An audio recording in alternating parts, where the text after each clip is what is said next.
Então, beleza? Tá aqui, dá aquela mequetrefada aqui na câmera. Isso.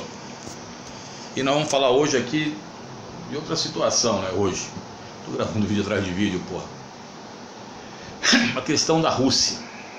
Rússia e China. Questão de amor e ódio. Né? China, Rússia, as fronteiras russas. Você tem que lembrar que a Ásia Central pertencia à União Soviética. Com a Rússia são mais de 4.200 quilômetros de fronteira. Cada um traz um número. Vamos arredondar aí para 4.000, entre 4 e 4.200 quilômetros de fronteira. Que não vai matar você não vai morrer por causa de 1 quilômetro, tá? Só se você for muito chato. E aí, aqui na Ásia Central, Cazaquistão, olha bem aqui. Aqui é a província de Xinjiang, filho. Que a gente vai falar depois. Aqui é o Tibete. Aqui você tem a famosa região de Urumqi, cidade de Urumqi, onde você tem o que? Os uigures, que depois nós falaremos outro vídeo, hein? Eu estou colocando aqui para você ficar já de olho aí, porque que eu vou falar da Ásia Central depois. E a Rússia, amor e ódio. Quando você começa a estudar o socialismo com seu professor de história ou geografia, você vai ver que há algo diferente do socialismo russo e socialismo chinês. Essa é a diferença. O socialismo russo, ele é baseado no operariado.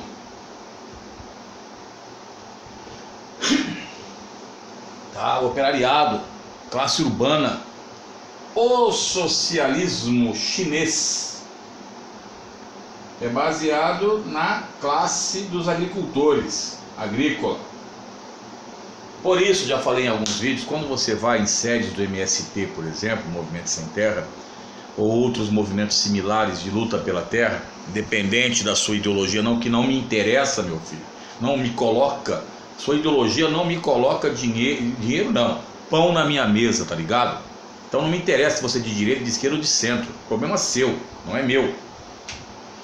Então, quando você vai no MST ali, você geralmente vê Che Guevara, Mao Tse Tung, a classe agrária, a classe agrícola. Tanto é que em 53 Mao Tse Tung ele cria as comunas populares, que seria a base da Revolução Chinesa, né? De produção para as cidades, que não deu muito certo, mas vamos lá. Então, filhão, é o seguinte, Rússia. Quando aconteceu em 1949 a Revolução Socialista Chinesa, e aí foi criado o Chinão Continental, a República Democrática da China, Mao foi lá, foi recebido por Stalin, mas reza a lenda, eu falo que reza a lenda porque você tem que ter muito cuidado aí com o cara, que Stalin desdenhou Mao, aquela coisa toda, olhava como um ser inferior, isso não me interessa. A realidade é que China e Rússia nunca tiveram, Mao Tse Tung nunca se sentiu realmente respeitado enquanto, né, um socialista mesmo, chinês, asiático, diferente do leste europeu, por exemplo. Mas aí é o seguinte, o que acontece? Já falamos umas 1000 vezes isso, que 56 é um divisor de águas, porque acontece o processo de desestalinização. Stalin morreu em 1953, assumiu a troika soviética, Khrushchev, Malenkov e Kaganovich. E em 56, eis aí o processo de desestalização. Os crimes de Stalin vieram à tona. Não era para ninguém saber, era para estar ali no Politburo, no Kremlin. E logo depois deu no New York Times. Com isso, a China, ela vai se afastando da União Soviética, porque o governo de Mao Tse Tung, assim como Stalin, era um governo personalista, ditatorial, um governo que perseguia aqueles que foram seus aliados, tá? Tem tudo isso, algumas similitudes. O que acontece? Acontece que depois, com Mao Tse Tung, vai ocorrer a deterioração das relações com a União Soviética. Isso já começa em 58, quando ele fala o grande salto para frente, vai começando a sair técnicos e militares soviéticos. 59, Khrushchev ordena também a retirada de militares e técnicos soviéticos. Então, até que em 69 vai ser o pico da briga, né? Aqui você sabe que nós estamos aqui próximo na fronteira da Rússia com a China, o rio chamado Rio Amur. Reza a tradição histórica que provavelmente o homem americano tenha se originado nessa área, tenha derivado para o Nordeste, atravessado o Estreito de Bering na época das glaciações, e aí depois ele adentra, né? Ele adentra a América, dando origem ao povo americano. Não vou entrar nisso, quem vai entrar é seu professor de história. Mas aí começa então a guerra chamada Sino-Soviética. Mais ou menos 650 mil soldados soviéticos nas fronteiras e mais de 800 mil chineses. Então, era inexorável. Uma vez eu falei inexorável, teve um camarada que foi lá no meu vídeo, no canal. Não é inexorável, é inexorável. O cara deve ser muito legal, deve ser um cara gente boa. Ah, o senhor é professor, o senhor tem que se ater à língua portuguesa. Filho, vai dar aula, depois vai me encher o saco, pô. Então é o seguinte, filho, o que acontece? Em 1971, já falamos isso, a China, que não é boba nem nada, ela vai fazer um acordo com os Estados Unidos, vai reatar relações, justamente para se livrar de uma possível invasão soviética, de um possível jugo soviético. Repare bem. E ao mesmo tempo, nessa situação de amor e ódio, se você analisar os conflitos como a Coreia do Norte, o Vietnã do Norte, o Vietnã do Sul, que depois tornou-se Vietnã, não é? China e Rússia estavam envolvidos também, auxiliando os socialistas daquele local, dentro de todo o contexto ali do domínio da Ásia pelos socialistas. Mas Mao Tse Tung, segundo a tradição histórica, há uma degradação. Mao morre em 76, isso você também tem em qualquer livro de história. Mao, antes de morrer, junto com Deng Xiaoping, que fala das 4 modernizações, e a China começa a ter um crescimento de 10% ao ano. Ao mesmo tempo, a União Soviética entrava num colapso. Ela vinha do governo de Leonid Brezhnev, o novo Stalin, o neo-stalinismo. Investimentos em armamentos muito pesados que levaram, de certa forma, ao colapso soviético. Tanto é que o conflito sino-soviético em 69 aconteceu sob o governo de Leonid Brezhnev, quando foi o auge da superpotência russa. E aí, o que acontece? Em 79, você lembra bem, temos num vídeo lá 40 anos da guerra do Afeganistão.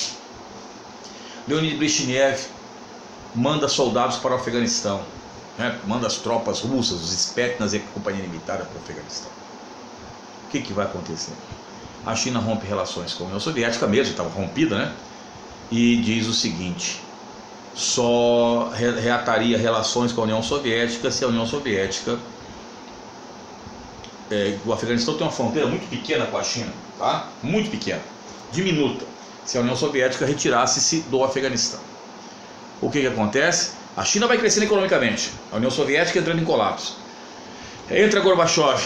Gorbachev, então, não é que ele era bonzinho, ele não tinha condições de manter o exército russo. Em 89 dá a desocupação e depois faz o quê? Visita a China, na famosa manifestação da Primavera de Pequim. Depois, quando ele sai, acontece o massacre da Praça da Paz Celestial, tudo isso em 89. Aí era a época já de Deng Xiaoping. Deng Xiaoping, não é? Você sabe quais são os governos socialistas. Mao Tse Tung, depois, que foi o homem que fez a base da Revolução Socialista, Deng Xiaoping, que vai introduzir a China, de certa forma, na era da Coca-Cola. Quando você fala isso, mas foi com Mao, com as 4 modernizações. Não, filho, quem vai mandar mesmo, não importa a cor do gato que ele caça e rato, é Deng Xiaoping. Aí depois, se não me falha a memória, vem Jiang Zemin, na década de 90, Hu Jintao, até que chega em Xi Jinping. Segundo os chineses, esses três, Mao, Deng e Xi Jinping, são homens que deverão ser lembrados pela história pelos saltos, né, dentro do contexto chinês que a China teve. A Revolução Socialista, a introdução de um socialismo de mercado, entre aspas, na China, e tornando-se a China agora uma potência econômica rivalizando com os Estados Unidos. Então é o seguinte, o que acontece? Voltemos aqui. Década de 90, já no governo de Jiang Zemin, entra no governo soviético Boris Yeltsin.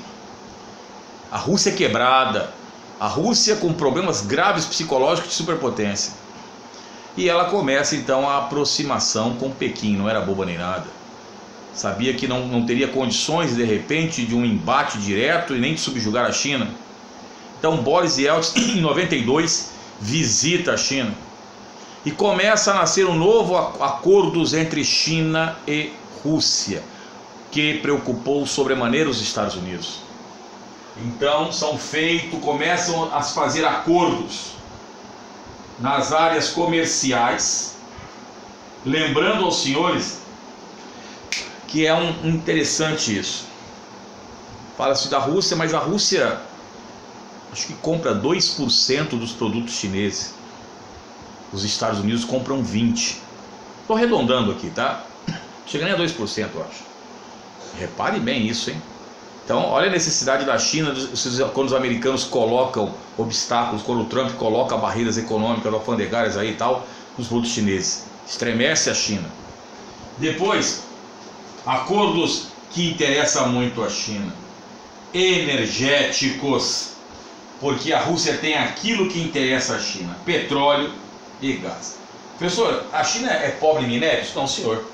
Se você pegar aqui, ela é rica em ferro e carvão na Manchúria.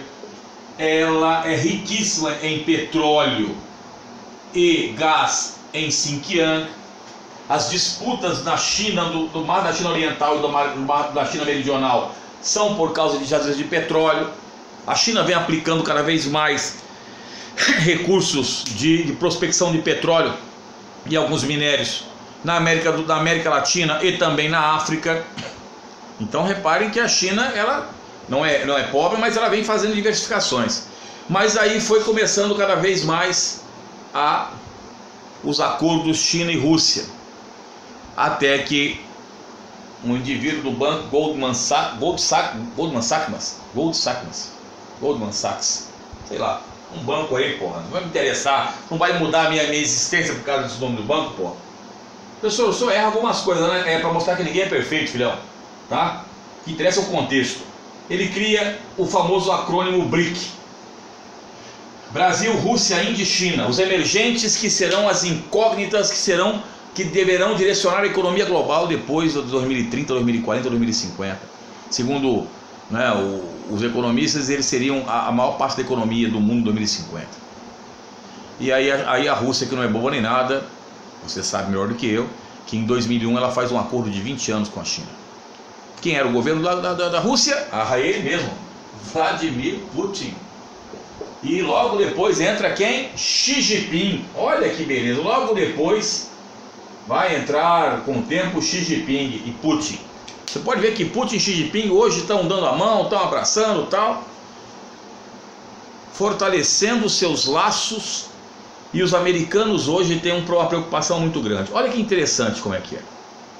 A China é globalista, porque interessa a ela, junto com a União Europeia. A Rússia e os Estados Unidos são antiglobalistas, Trump e Putin. Tá? Putin apoiou o governo de Trump, mas ao mesmo tempo fica com Xi Jinping. E Trump coloca obstáculos à China de Xi Jinping. Vocês viram a construção aí, inaugurada acho que em 2019, do mega gasoduto? Rússia, China, custou 55 bilhões de dólares e deverá gerar para a Rússia 400 bilhões de dólares. Aqui, ó, sai da região da Sibéria, Yakutia, e vem para cá, para o norte da China, o gasoduto. Isso porque, você deve lembrar, em termos de geopolítica, isso no começo do século XXI, quando começa a acontecer as questões da Ucrânia, a Europa começa a colocar obstáculos à Rússia, aí a Rússia Temos um vídeo que nós explicamos isso. A Ucrânia vai fornecer gás à Europa, não vai querer aumentar o preço, então a Rússia faz a cobrança da dívida da Ucrânia e fecha o petróleo. Aí a Europa fala que não vai comprar da Rússia. Então nós estamos vivenciando um mundo difícil, mas entendam bem, o polo Pequim-Moscou poderá, não falei que vai, poderá dentro de um contexto ser o polo dominante do planeta, talvez lá para 2030. Isso se não acontecer, claro, as dissensões, as divergências entre os dois governantes, Putin e Xi Jinping, que deverão ficar por muitos anos ainda no poder. Putin até 2036, temos um vídeo onde nós falamos sobre isso. Xi Jinping só Deus sabe. E com isso há uma preocupação muito grande dos Estados Unidos. E a União Europeia, que tem um bloco gigantesco, fica praticamente igual uma barata tonta nessa situação, né? Como disse uma vez um grande professor doutor que é amigo meu, ele falou o seguinte, ele falou uma coisa interessante: o mundo é um grande tabuleiro de xadrez, tem que ter excelentes jogadores. Ele me disse uma vez, Trump é um bom jogador, Putin é um bom jogador, Xi Jinping é uma incógnita, a União Europeia é um jogador que já está com suas técnicas ultrapassadas. Então atentem muito para as questões de Rússia e China. Lembrando que já falei para vocês que certa feita na revista de maior circulação do país saiu um artigo de Vladimir Putin conclamando a fazerem um exército dos BRICS. Depois a África do Sul entrou. Já existe o projeto do Banco dos BRICS, onde a sede seria em Xangai. Então, atentem para essas questões Rússia e China, porque poderão trazer aí mudanças no panorama geopolítico mundial. Fala conosco, uma tranquilidade. O senhor está com falta de ar? Muita. Como eu falei, eu tenho um rinite aqui, isso aqui me mata, essa falta de umidade. E o cansaço, velho. Minha barba já não é pretinha. Se eu fosse chinês, pintaria tudo de preto. Inclusive, engraçado, as obras não parecem, não é brincadeira. Você sabia que para os chineses não confiavam muito nos políticos brasileiros, porque os políticos brasileiros davam aquela tonalizada no cabelo, davam aquela tonalizada e ficava aquele cabelo a caju, tipo Brizola. Você pode ver que os chineses, eles não gostam de demonstrar a idade. Eles pintam realmente de preto, que acham que demonstra grande jovialidade. Fica isso aí, mas eu não vou pintar minha barba de preto, vai mostrar senilidade mesmo. Tamo junto, fião, é nós que estamos, já Elvis, Paradinha Louco Abreu. Acho que por hoje eu paro, porque semana que vem eu devo lançar ainda os uigures, as manifestações de Hong Kong, a questão dos tibetanos e a nova Rota da Seda. Tamo junto, já Elvis.